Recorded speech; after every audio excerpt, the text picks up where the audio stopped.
Joining us now is Texas Congressman Pat, who sits on the House Armed Services and House Intelligence Committees. Congressman, thank you for joining us tonight. So the Secretary of War, Pete Hegseth, said that we would keep these until they released U.S. assets that they've seized. I presume he's talking about things like there's production with ExxonMobil, other oil companies, but mainly this one's Citgo as well. Is that what he's talking about, or are there other assets that we're not aware of? Well, certainly Venezuela and the Venezuelan government seized billions of dollars of American assets a few decades ago.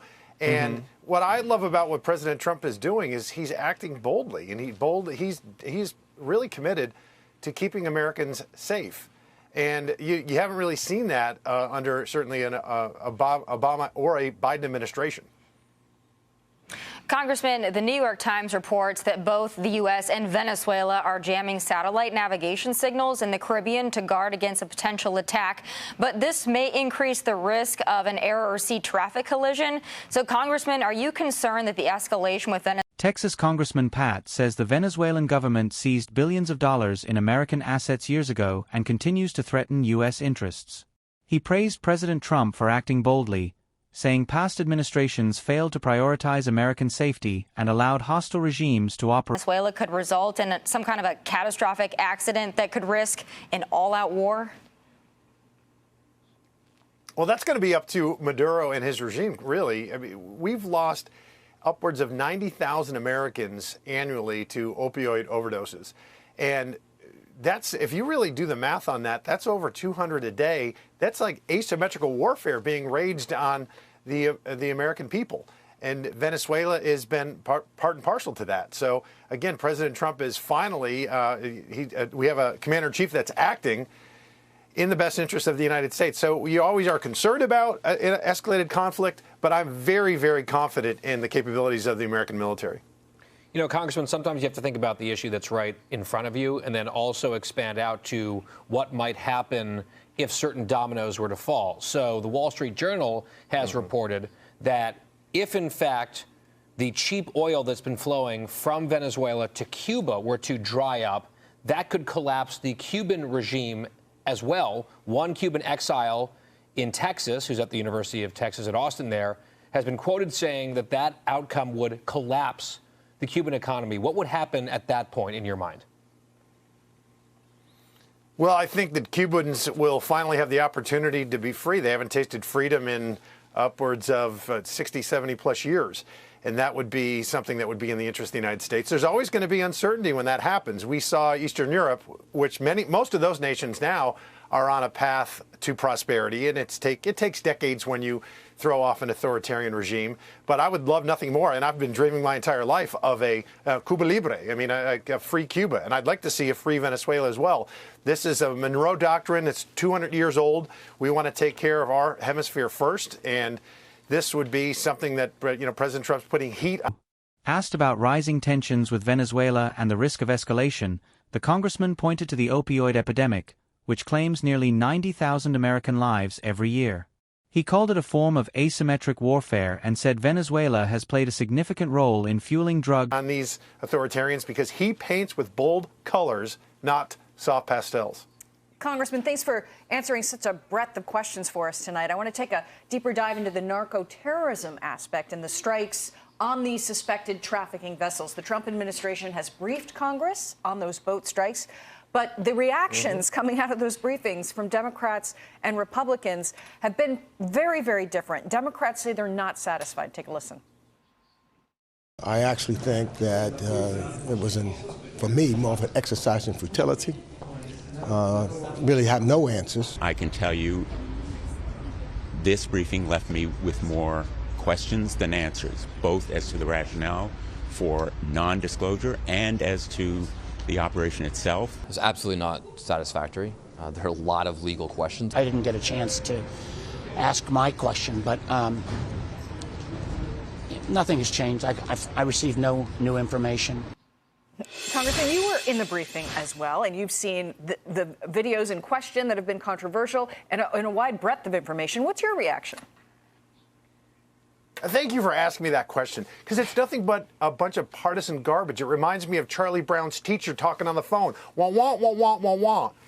This is when Barack Obama authorized 563 strikes on Islamo-fundamentalist terrorists in the Middle East. The Democrats were silent. You could hear crickets. And quite frankly, I was in line with the Obama administration when they did that. I thought they were acting in the best interest of the United States. And this is what President Trump is doing. And now suddenly the Democrats are up in arms over around 20 strikes that may have been responsible for 100 deaths when Barack Obama ordered almost 600 that were responsible for up to 4,000. And to have one of my Democratic colleagues refer to these folks in the Gulf of America as stranded sailors, no, they're narco terrorists, and the world is a better place without them. Congressman, I'm not going to hit you with a softball. This is a question that I think a lot of Americans want to understand. And it really goes down to why Venezuela. Fentanyl is the biggest problem we have. A lot of that comes from Mexico. Now, we understand precursors come from China and India, but do you attack China and India through Venezuela? Why Venezuela specifically? And if the answer is that... The discussion also turned to Cuba, as reports suggest that cutting off Venezuelan oil could destabilize the Cuban regime. Congressman Pat said such a collapse could finally give Cubans a chance at freedom after more than 60 years under authoritarian rule, even acknowledging that political transitions... They send about 7% of of China's oil consumption to China. That's legitimate. I perfectly accept that. But how do we connect narco terrorism to Venezuela when the cartels that bring fentanyl here are in Mexico? And if you can explain that, we would love an answer. Sure. Yeah, I think a lot of the folks that end up doing hard drugs, and unfortunately the ones that we lose, don't go from having a Miller Lite to fentanyl. There's a process there. And cocaine is one of those, methamphetamine. And Venezuela is responsible for a large amount of cocaine being smuggled in the United States and, quite frankly, to our European allies as well. So why Venezuela? Well, you can hit you're talking about international water strikes, where Mexico, it's a land route. So I do love the fact that President Trump, we have to also realize, he took on the Mexican border first. And we had, under Joe Biden, I think it was 28 months where he had over 200,000 illegal crossings. President Trump has stymied that down to 9,000 a month. So he is securing our border more so than any president in history. And then he went and looked at, okay, let's see what we have in Venezuela. They are smuggling. They're responsible for smuggling untold numbers of amounts of drugs into the country. So I'm going to act boldly, and we're going to strike. 'Cause I think if you were somebody in Venezuela, the last thing you want to do is get on a boat and smuggle drugs to the United States. I mean, that's fair. Those poor fishermen down there, I tell you. The shipwrecked sailors. Congressman, I want to go back to the Democrats again. I'm sure that in off-the-record, closed-door conversations, you've got Democrat colleagues that maybe you might feel are a little bit more reasonable. Are they really telling you behind closed doors, off the record at a Christmas party, that they're super upset about the strikes on narco terrorists? Because it's hard for me as just an American civilian who's looking at the death and destruction of narco terrorism, of fentanyl, of all of this, and thinking, boy, we shouldn't be striking them. But the Democrats have they've rooted themselves in the floor with this one. Is that a bunch of BS, or are they really saying that to you off the record behind closed doors? Are they really that mad about this, or is this just... Addressing criticism over U.S. strikes, the congressman rejected accusations of partisanship. He noted that President Obama authorized hundreds of strikes with little backlash, while President Trump now faces outrage for a fraction of that number. He argued that removing narco terrorists makes the world safer and protects America. Just Trump derangement syndrome for the cameras. Well, some of these folks, I mean, if somebody sneezes, they want to impeach President Trump if he doesn't say Gesundheit. You know, and if there's an eclipse, they're going to blame Donald Trump for blotting out the sun. So, yeah, this is just an excuse that many of them use to say, oh, look at the dangerous and deranged President Trump.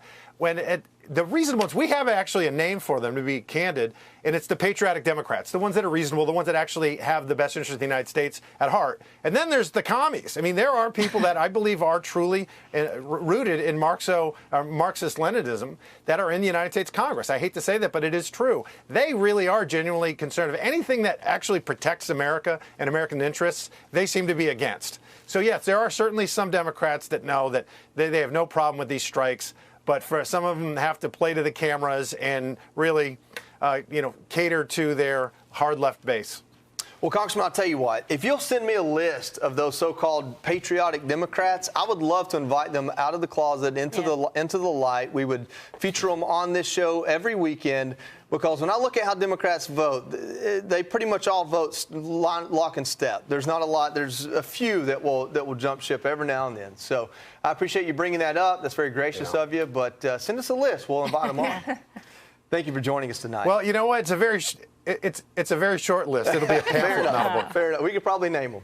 Yeah. All right. Take care, Congressman. Hey, Sean Hannity here. Hey, click here to subscribe to Fox News YouTube page and catch our hottest interviews and most compelling analysis. You will not get it anywhere else. Finally, the congressman defended targeting Venezuela as part of a broader anti-drug strategy. He explained that while fentanyl often enters through Mexico, cocaine and other drugs flow through Venezuelan routes via international waters. He said President Trump has already reduced illegal border crossings dramatically and is now taking decisive action to stop drug trafficking at its source.